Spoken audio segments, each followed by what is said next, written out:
Sir, सबसे पहले हम ये जानना चाहते हैं कि ये द हिंद गुरु एकेडमी जो है, इसकी शुरुआत कहाँ से हुई थी और कैसे हुई थी? इसके बारे में आप हमें बताएँ।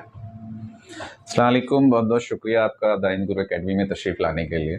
देखिए, जब अगर बात करते हैं आपके इंस्टीट्यूट की शुरुआत कहाँ से हुई, जी, तो इंस्टीट्यूट की शुरुआत हुई है 97-98 से, जी, जब मैं ओखला में आया हूँ। मेरा दिल्ली आना तो वैसे 95 में हुआ था, जी, और 97 में मैंने दिल्ली यूनिवर्सिटी से बीएड किया था, और बीएड मैंने किया था सिविल लाइन माल रोड पे रहते हुए। जी, लेकिन उसके बाद मैं ओखला शिफ्ट हो गया था, और अल्हम्दुलिल्लाह तब से लेके आज तक मैं ओखला से ही हूँ। आपको शायद मालूम हो, मैं वेस्टर्न यूपी मुजफ्फरनगर शामली से बिलोंग करता हूँ। तो 97 में जब हम ओखला आए तो हमें महसूस हुआ कि एक सेंट्रल यूनिवर्सिटी के बराबर में जो इंस्टीट्यूट्स होने चाहिए थे, स्पेशली अदर देन, वैसे तो स्कूल की बात करूँ, आज भी school affiliated school Okhla region में नहीं है। प्राइवेट की मैं बात करूँ, माशाल्लाह जामिया है, गवर्नमेंट स्कूल्स हैं, जी, बट 10-12 एफिलेटेड स्कूल्स की अभी भी कमी है। जी, तो हमने देखा कि कोचिंग क्लासेस नहीं है, जी, और मैं जॉब सर्च कर रहा था तो स्कूल्स के इंटरव्यू होते रहते थे, तो जॉब नहीं थी, तो हमने सोचा चलो कोचिंग ही कराई जाए। तो उस टाइम में ओखला के अंदर सिंगल टीचर्स होते थे जो केमिस्ट्री पढ़ा रहे हैं, फिजिक्स पढ़ा रहे हैं, मैथ्स पढ़ा रहे हैं, बट एज एन इंस्टीट्यूट के एक ही इंस्टीट्यूट के अंदर सारे एकेडमिक्स कोर्सेज हो रहे हों या कॉम्पिटिशन हो रहे हों, स्पेशली जामिया के लिए एंट्रेंस होता था, तो जामिया एंट्रेंस की प्रिपरेशन हो रही हो, तो अलहमदिल्ला एक इंस्टीट्यूट वजूद में आया। और खुदा का शुक्र है, मैं उस पर अल्लाह का शुक्र अदा करता हूँ कि पहला इंस्टीट्यूट उस शक्ल में वजूद में आया, स्टडी पॉइंट। जी, तो ये हमें खुशी होती है कि ओखला को पहला इंस्टीट्यूट देने वाला अल्हम्दुलिल्लाह हमारा इदारा रहा जी, स्टडी पॉइंट के नाम से। उसके बाद भी माशाल्लाह से वो, खुदा का शुक्र है, चल रहा है, मेहनत कर रहे हैं हम लोग और रिजल्ट दे रहे हैं।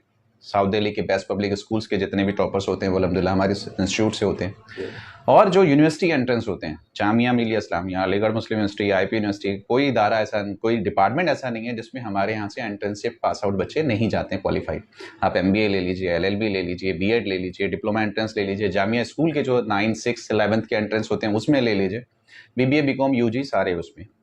तो उसके बाद खुदा का शुक्र ये रहा कि 2009 में हमें ये ख्याल आया कि भाई दादिलाई ज़मीन जो होती है, अपनी एंसेस्टर्स की जो ज़मीन होती है अपने होम टाउन में, उसका क्या किया जाए।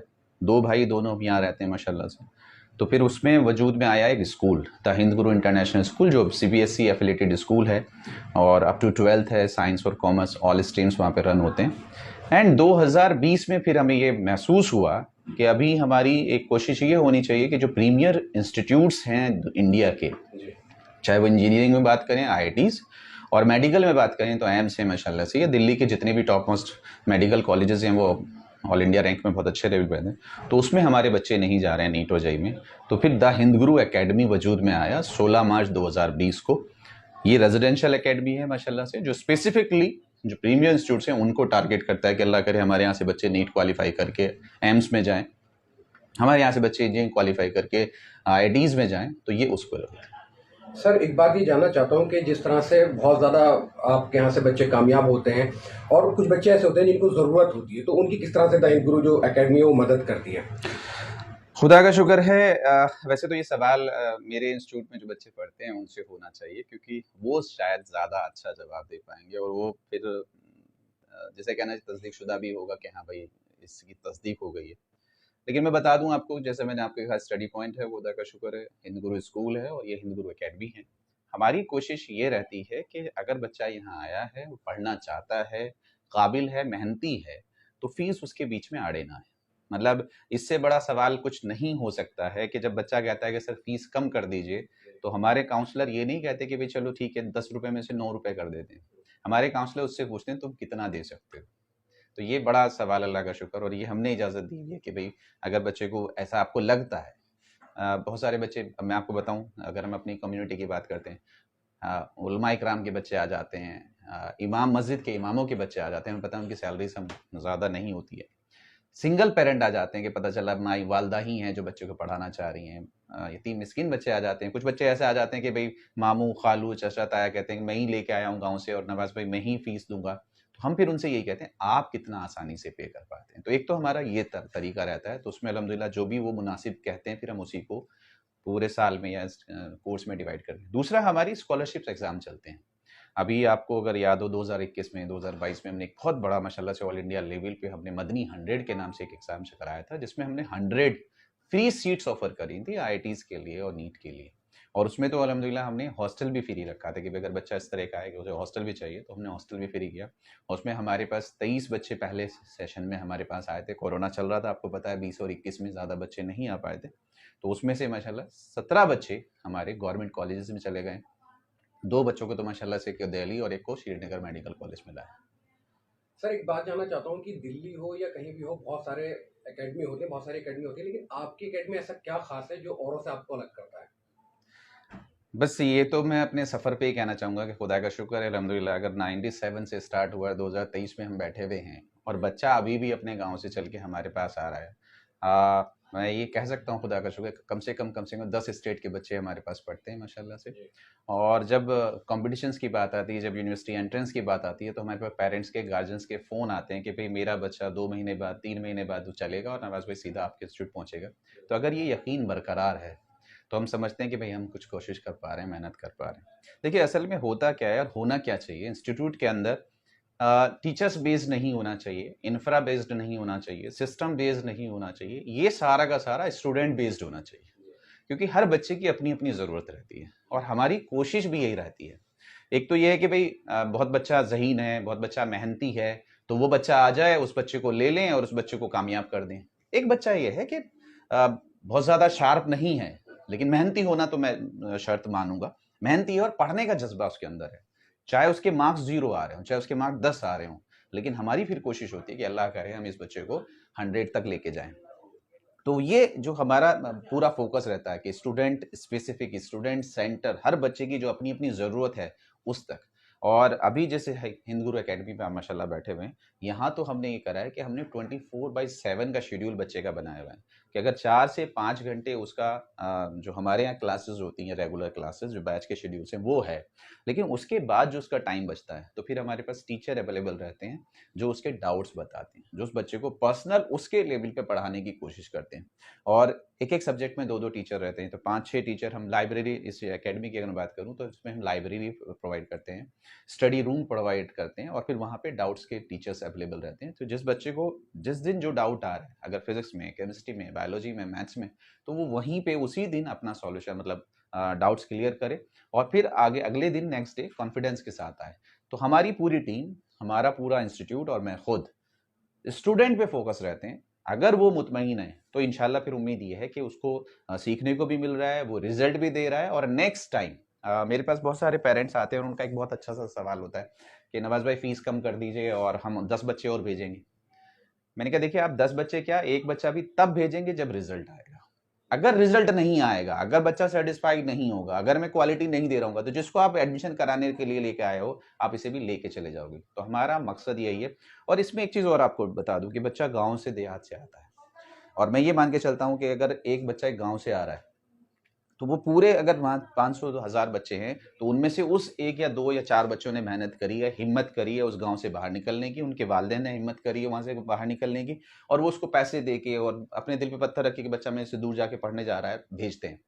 तो मैं ये मानता हूँ अगर खुदा ना खास्ता वो बच्चा नाकामयाब होके वापस चला गया, तो माँ-बाप की हिम्मत टूटेगी, उस बच्चे की हिम्मत टूटेगी और जो आगे आने वाले बच्चे थे, उनका भी हौसला टूटेगा कि देखो ये कामयाब होके नहीं आया, पैसा खर्च करके आया है, तुम क्यों जा रहे हो? यहीं अपना पढ़ लो, यहीं दुकान चला लो, यहीं कोई बिज़नेस कर लो।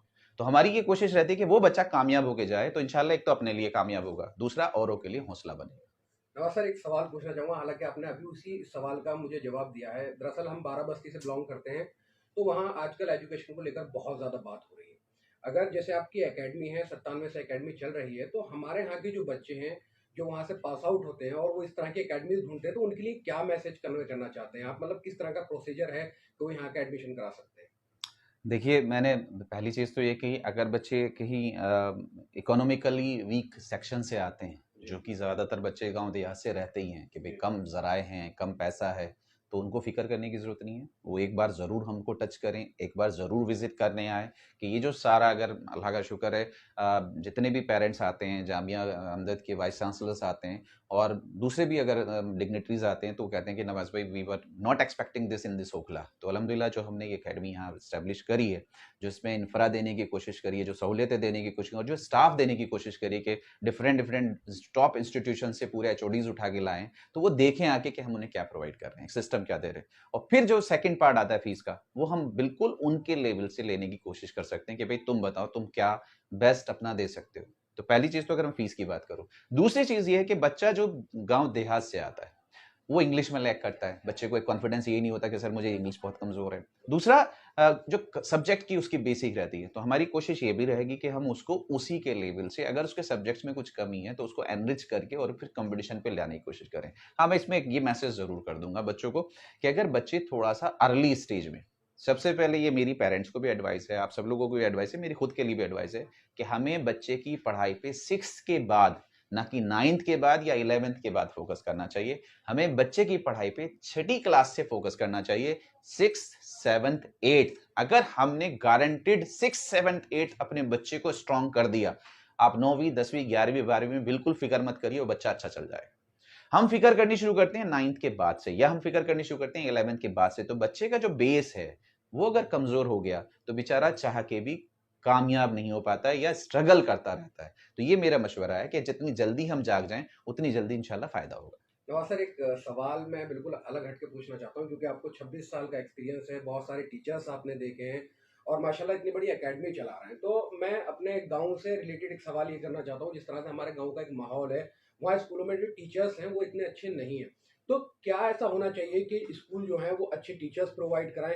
कैसे उस माहौल को बनाएं स्कूल को कि बच्चा जो है वो स्कूल से अच्छा पढ़ के निकले? देखिए इसमें अगर हम बात गांव देहात के इम्प्रूवमेंट की करते हैं तो उसमें हमें दो चीज़ें ध्यान रखिएगा। एक तो ये है कि जो भी इंस्टीट्यूट वहाँ चला आ रहा है, जी। हम गांव वालों को, हम इलाके वालों को उनका हौसला बढ़ाना चाहिए। जी। अगर हम उनकी टांग खींचेंगे, अगर हम उनकी बुराई करेंगे, आप ये देखिए कि किस बेचारे ने हिम्मत करके एक इदारा खोला है, जी। वरना तो वहाँ था ही नहीं। अगर मैं बात करूँ जो आप कहना चाह रहे हैं, जो आपका भी मकसद है, तो एक तो उसका हौसला बढ़ाएं बिल्कुल।